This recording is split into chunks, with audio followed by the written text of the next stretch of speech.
നമ്മുടെ ഉള്ളിൽ വേദനകളുണ്ടെന്ന് വിചാരിക്കുക. ആ വേദനകളെ ഒരു പരിധി വരെയെങ്കിലും മെല്ലെ അലിയിച്ചു കളയാൻ ശിവരഞ്ജിനി രാഗത്തിന് സാധിക്കും. ആ രാഗത്തിലൊരു സോങ് ആണെങ്കിലോ, തേരെ ഇഷ്ക് മേ എന്ന സിനിമയിലെ ആവാര അങ്കാര എന്ന് തുടങ്ങുന്ന ഗാനത്തെക്കുറിച്ചാണ് നമ്മൾ പറയുന്നത്. ഫഹീം അബ്ദുള്ളയുടെ മനോഹരമായ സൗണ്ട്. ഫഹീം അബ്ദുള്ള ആരാന്ന് ഞാൻ പ്രത്യേകിച്ച് എടുത്ത് പറയേണ്ട കാര്യമില്ല.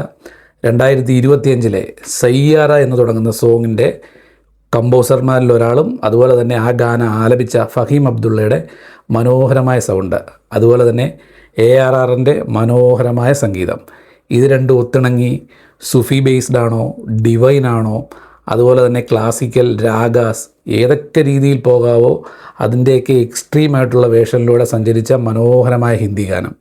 ഈ സോങ് എന്തുകൊണ്ട് സൂപ്പറാവുന്നു എന്ന് ചോദിച്ചു കഴിഞ്ഞാൽ അതിനൊറ്റ അർത്ഥമേ ഉള്ളൂ, ഇതിൻ്റെ മനോഹരമായ സൗണ്ട്. ഈ റീൽസിലൊക്കെ കഴിഞ്ഞ ദിവസം വന്നിരുന്നു, ഇതിലെ മ്യൂസിക് മ്യൂട്ട് ചെയ്തിട്ട് മനോഹരമായ ഫഹീം അബ്ദുള്ളയുടെ സൗണ്ട് മാത്രം, അത് മാത്രം കേട്ടാൽ മതി, അത്ര ഗംഭീരമാണ്. അപ്പോൾ അതിനകത്ത് AR റഹ്മാൻ്റെ മനോഹരമായ സംഗീതം വന്നാലോ അത് ബ്രില്യൻ്റ് ആണെന്നാണ് പറയാൻ പറ്റത്തുള്ളൂ. കാര്യം റഹ്മാൻ സാറിൻ്റെ ഓർക്കസ്ട്രി എന്ന് പറഞ്ഞു കഴിഞ്ഞാൽ അത് ശരിക്കും ആർട്ടിസ്ട്രിയാണ്. അത് ഏത് ലെവലിൽ വരെ നമ്മുടെ ഹൃദയത്തിലേക്ക് ആ സംഗീതത്തെ കൊണ്ടുവന്നെത്തിക്കാൻ അദ്ദേഹത്തിൻ്റെ സംഗീതത്തിന് സാധിക്കും. അതുപോലെ തന്നെ മനോഹരമായ വരികൾ, അതുപോലെ തന്നെ എടുത്തു പറയേണ്ട 2-3 കാര്യങ്ങളുണ്ട് ഇതിനകത്ത് ഡുഡുക് യൂസ് ചെയ്തിട്ടുണ്ട്. ഇത് കമലാക്കറാണ് യൂസ് ചെയ്തിരിക്കുന്നത്. വൺ ഓഫ് ദ ബെസ്റ്റാണ്. കാര്യം കണ്ണത്തിൽ മുത്തമിട്ടാനിലേക്ക് തുടക്കത്തിൽ നിങ്ങളൊരു ഫീല് കിട്ടുന്നൊരു ഭാഗമുണ്ട് ഡുഡുക്കിൻ്റെ. അതിൻ്റെ ആ എക്സ്ട്രീം സാധനമാണ് ഇവിടെ നമുക്ക് കൃത്യമായിട്ട് ലഭിച്ചിരിക്കുന്നത്. അതുപോലെ തന്നെ പിന്നീട് അലൈപ്പായതയിലെ ചില സോങ്സുകൾ, എവനോ ഒരുവൻ എന്നൊക്കെ സോങ്സിൻ്റെ ചില ഭാഗങ്ങളൊക്കെ ഇതിനകത്ത് കയറി വരുന്നുണ്ടെങ്കിലും അതിനേക്കാൾ അപ്പുറം ഈ ഗാനം നമ്മളെ വേറൊരു തലത്തിലേക്ക് കൊണ്ടുവന്നെത്തിക്കുകയാണ്. അതിന് ഏറ്റവും വലിയ ഉദാഹരണം ക്ലാസിക്കൽ ഗിറ്റാർ ഉപയോഗിച്ചിരിക്കുന്നത്. ലെനിൻ റാഫേലാണ് ക്ലാസിക്കൽ ഗിറ്റാർ യൂസ് ചെയ്തിരിക്കുന്നത്. അതുപോലെ തന്നെ ഇതിനകത്ത് മനോഹരമായി ഉപയോഗിച്ചിരിക്കുന്നത് ഈ നമ്മുടെ ദഫ് യൂസ് ചെയ്തിട്ടുണ്ട്. അത് ഹരിപ്രസാദാണ്. ഒരു രക്ഷയില്ലാത്ത വർക്കാണത്.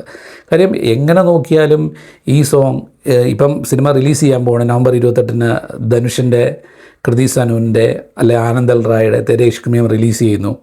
ഈ സോങ് ഓൾറെഡി ഇപ്പം തന്നെ ട്രെൻഡിങ്ങിലൊക്കെ ഒരു പ്രത്യേകമായ ഒരു ഫാൻ ബേസ് ക്രിയേറ്റ് ചെയ്തിട്ടുണ്ട്. പ്രത്യേകിച്ച് ഈ സോങ്ങിനെ കുറിച്ച് ഒരുപാട് ആൾക്കാർ പല വ്യത്യസ്ത രീതിയിലുള്ള അഭിപ്രായങ്ങൾ പറയുന്നുണ്ട്. ഇതൊരു ഗോൾഡൻ ഏജ് സോങ്ങാന്ന് പറയുന്നു. അതുപോലെ തന്നെ 80s ബെസ്റ്റ് ഓഫ് ദ ഗായകരുടെ, ഹിന്ദിയിലെ ബെസ്റ്റ് ഓഫ് ദ ഗായകർ, സുരേഷ് വഡ്കറൊക്കെ ഉള്ള ആ ടൈമിലുള്ള മികച്ച ഗായകരുടെ വോയിസിനോട് മോഡുലേഷൻ വരുത്തി ഫഹീം അബ്ദുള്ളയെക്കുറിച്ച് പറയുന്നു. എന്താണേലും ഫഹീം അബ്ദുള്ള ഭാവിയിലെ താരമാണെന്നുള്ളതിനകത്ത് ഒരു സംശയവുമില്ല. തീർച്ചയായും തെരെ ഇഷ്ക് മേയിലെ ഈ ഗാനം നിങ്ങൾക്ക് തീർച്ചയായും ഇഷ്ടപ്പെടും. അതുപോലെ തന്നെ ധനുഷിൻ്റെയും കൃതി സനുവിൻ്റെയൊക്കെ സാന്നിധ്യവും സിനിമയ്ക്ക് ഒരു പരിധിക്ക് മുകളിൽ മൈലേജ് കിട്ടാൻ സാധ്യതയുള്ളതാണ്. തീർച്ചയായും പ്രേക്ഷകർക്ക് ഇഷ്ടപ്പെടാവുന്ന ഗാനം നിങ്ങൾ തീർച്ചയായും യൂട്യൂബിൽ വാച്ച് ചെയ്യുക. ഇതിൻ്റെ ലിങ്ക് ഞങ്ങൾ ഡിസ്ക്രിപ്ഷൻ ബോക്സിൽ വെക്കാം. അതുപോലെ തന്നെ ചാനൽ ഇഷ്ടപ്പെട്ടാൽ നിങ്ങൾ സബ്സ്ക്രൈബ് ചെയ്യുക.